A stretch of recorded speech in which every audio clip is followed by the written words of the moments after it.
नमस्कार, स्वागत है आप सभी का मेंटर्स ज्ञान के इस करंट अफेयर चैनल में। कल के वीडियो में आपने देखा होगा, हमने एक सॉन्ग लगाया था, उस सॉन्ग को हमने डिस्कस किया था।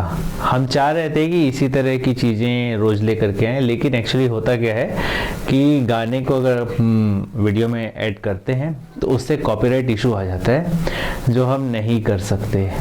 मैं ये कोशिश करूँगा जब आता हूँ तो किसी एक छत्तीसगढ़ी संस्कृति के बारे में बात करूँ, फिर आगे हम चलते हैं। एक राम ददरिया करके गाना है, यूट्यूब में है।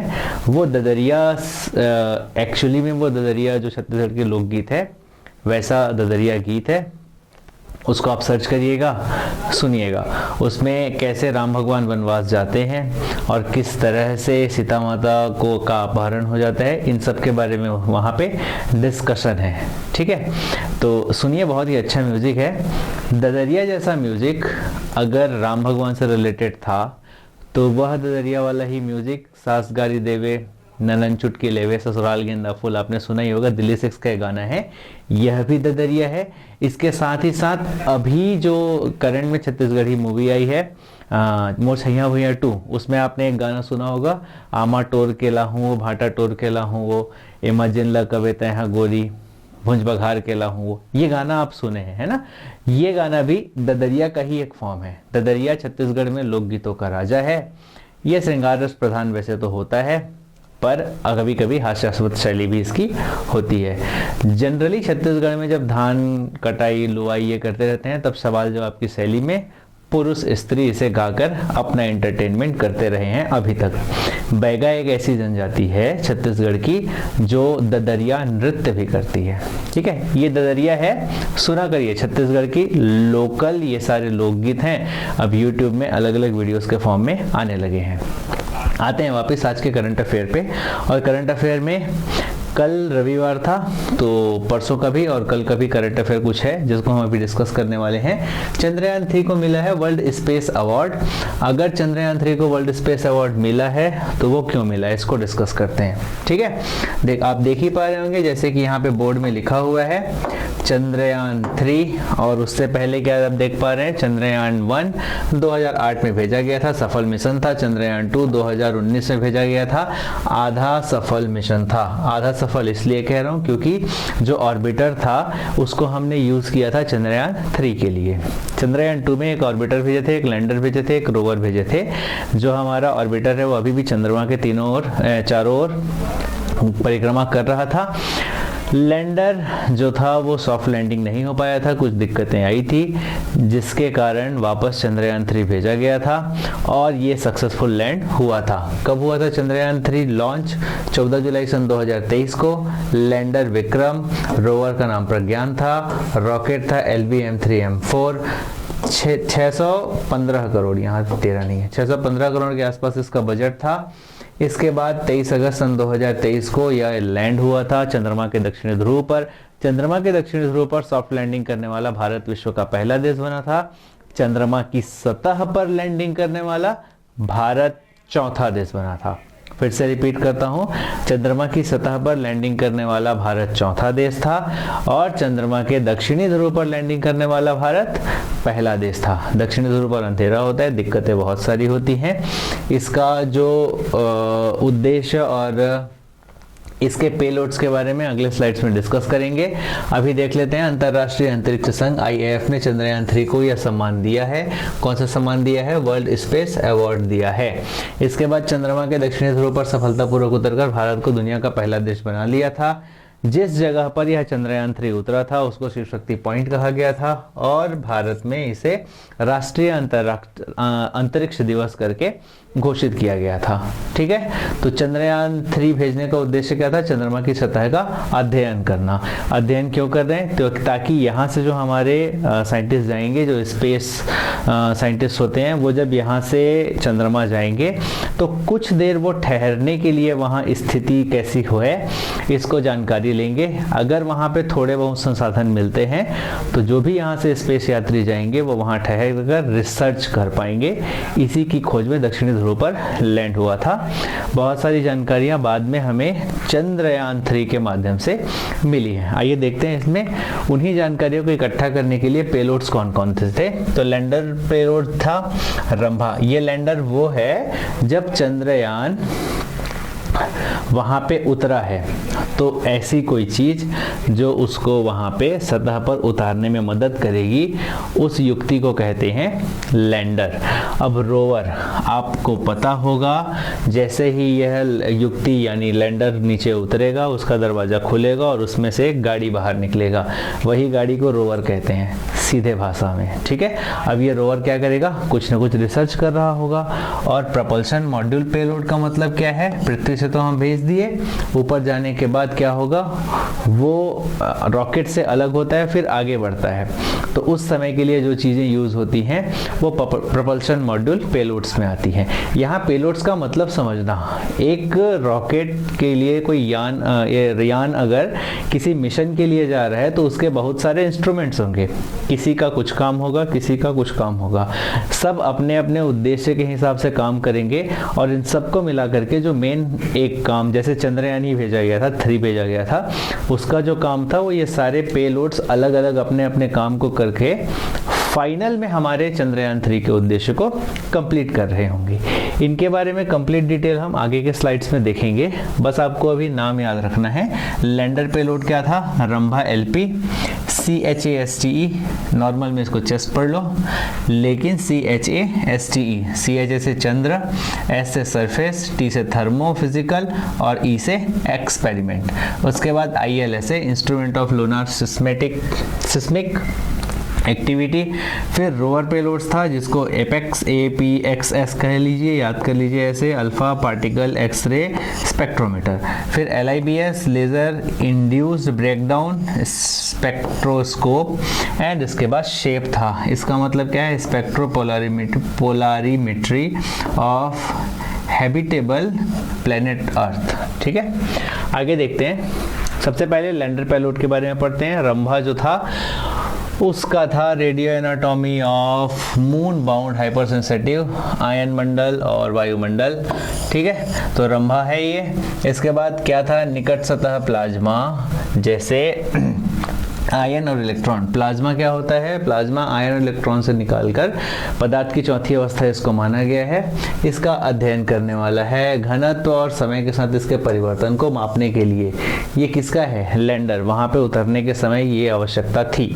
आगे चंद्रमा का सतही ताप और भौतिक प्रयोग, ये कौन सा है, तो ये है CHASTE, जो चंद्रयान यहाँ है ना, सेकंड वाला, चंद्रास सरफेस थर्मोफिजिकल एक्सपेरिमेंट, ये सेकंड वाला है, ये वहाँ की सतही भौतिक ताप का जांच करेगा। फिर चंद्र भूकंपीय गतिविधि हेतु उपकरण, ये कौन सा है, तो इसमें आप देख पा रहे होंगे ILSA, लूनार सिस्मिक एक्टिविटी को चेक करेंगे, चंद्रमा में उतरने के टाइम पे कोई भूकंप आ रहा है या नहीं, या फिर वहाँ पे कोई कंपन हो रहा है, उसको चेक करने के लिए ILSA पेलोड का प्रयोग किया गया था।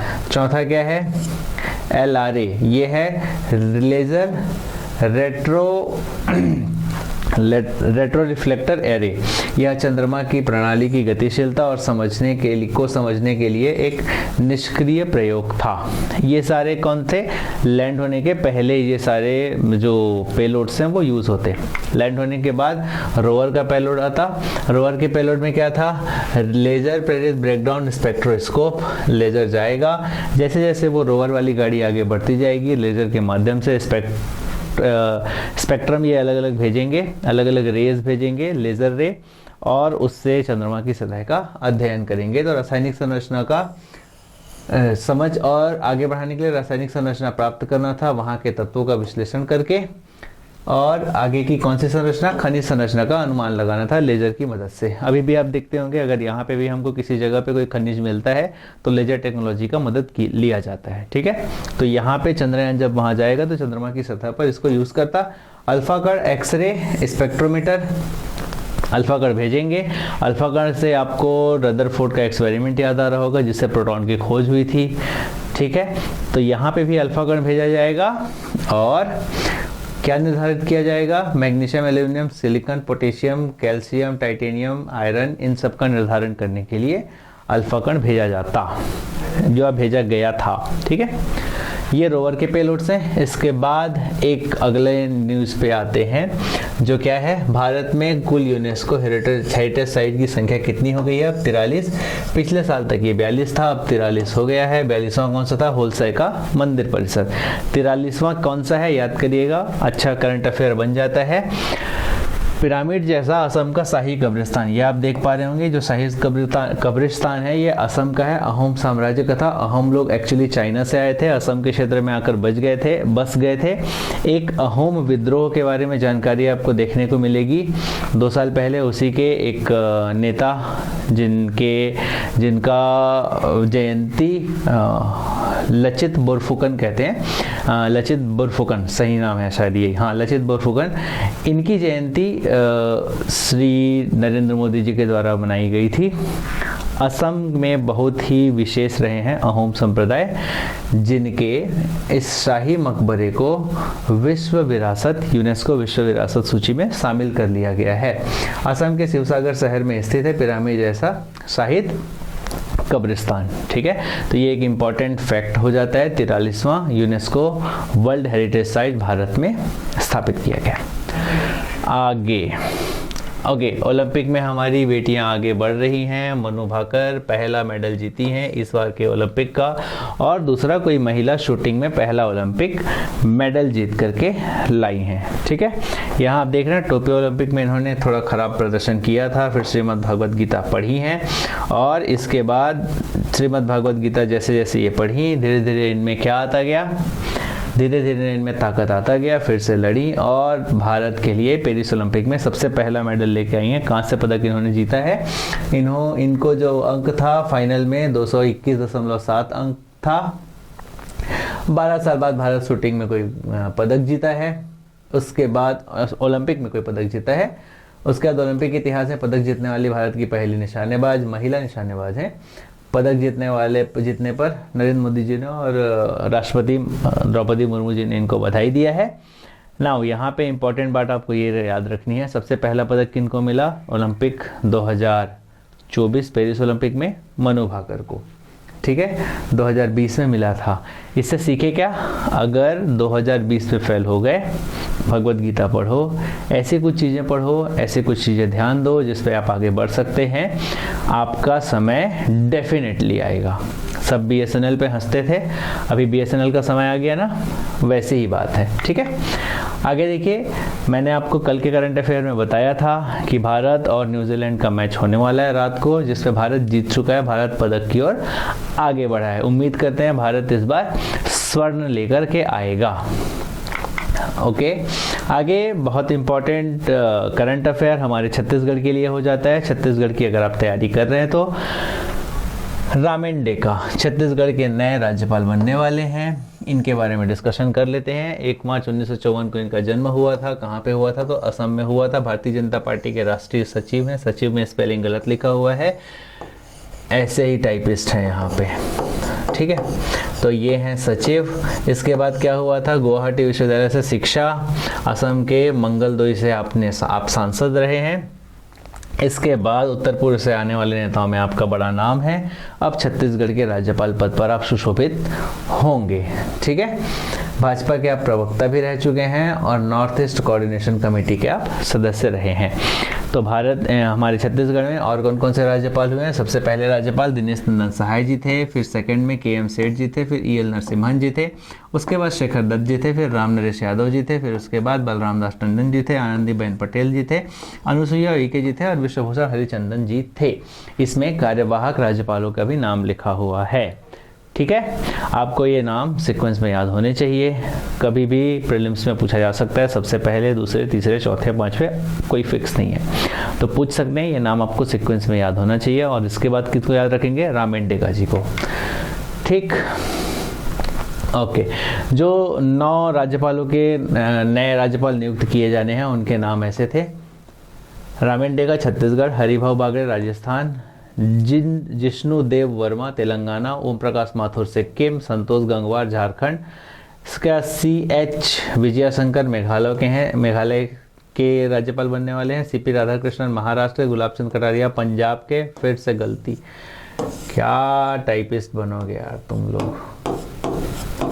इन टाइपिस्ट को और स्टेनो बनना है। आगे उपराज्यपाल चंडीगढ़ के भी बनेंगे, जो गुलाब चंद कटारिया हैं पंजाब के राज्यपाल बनेंगे, उपराज्यपाल बनेंगे चंडीगढ़ के। फिर लक्ष्मण प्रसाद आचार्य असम, और अतिरिक्त प्रभार इनको दिया गया है मणिपुर का। ठीक है, तो इतने राज्यपाल जो हैं वो बदले गए हैं। आपको इनके भी नाम एक बार सरसरी तौर पर याद होने चाहिए, ताकि कभी जोड़ी मिलाने के लिए अगर प्रीलिम्स में दे देता है या फिर किसी व्यापम के एग्जाम में ऐसे जोड़ी बनाने दे सकता है।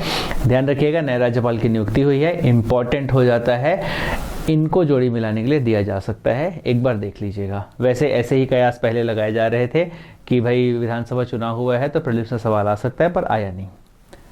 तो कि इसका मतलब ये नहीं कि आपको उसको पढ़ना नहीं था, वैसे ही ये हो सकता है ना आए, पर ऐसा नहीं है कि नहीं भी आ सकता है, कभी आ गया तो एक बार देख लीजिएगा इसके नाम को। ठीक है, आगे थोड़ा स्टैटिक पार्ट पे आ जाते हैं। स्टैटिक पार्ट में ये है, अगर छत्तीसगढ़ के राज्यपाल नए नियुक्त हो रहे हैं तो इसी सीक्वेंस में छत्तीसगढ़ के राज्यपाल या फिर किसी भी राज्य के राज्यपाल के संबंधित कौन कौन से अनुच्छेद होते हैं, इसको डिस्कशन कर लेते हैं। अनुच्छेद 135, 153 किसके रिलेटेड है, तो हर राज्य में एक राज्यपाल होना चाहिए। 154 क्या बोलता है अनुच्छेद की राज्यपाल कार्यपालिका का प्रमुख होता है, कहाँ की, उस राज्य की।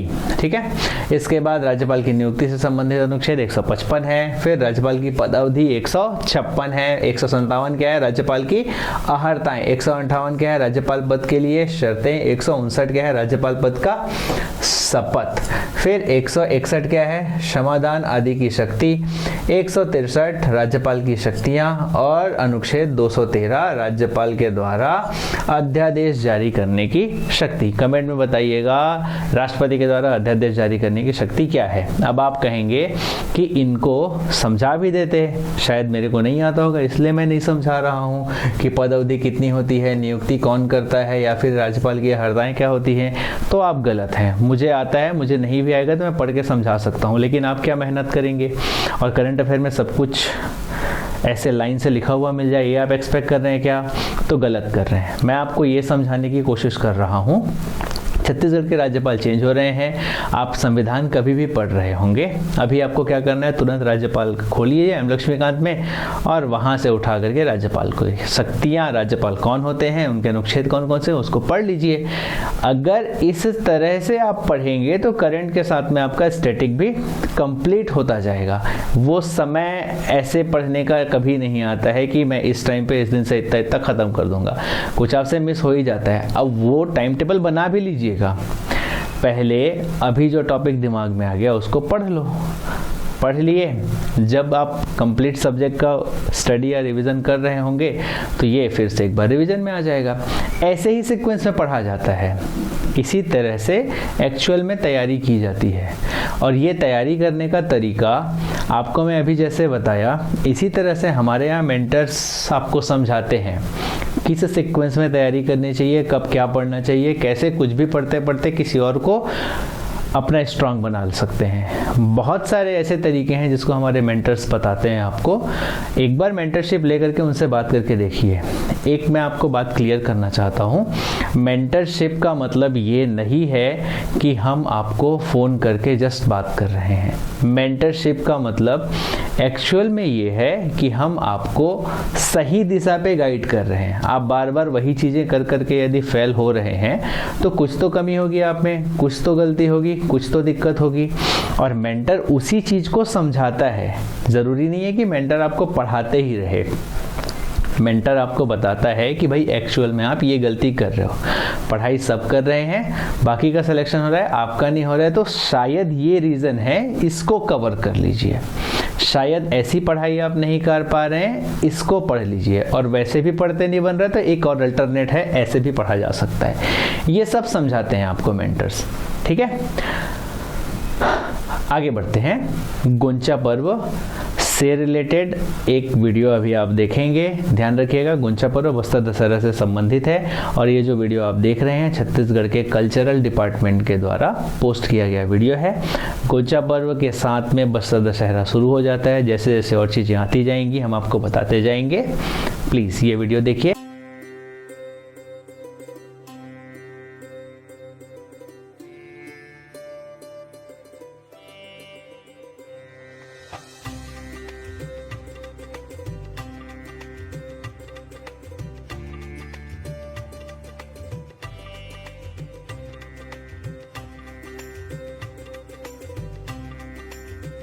और शुक्रिया। इसी के साथ इस वीडियो को समाप्त करते हैं। कल फिर हम मिलेंगे आपके पास एक नए वीडियो के साथ करंट अफेयर का। ठीक है, धन्यवाद।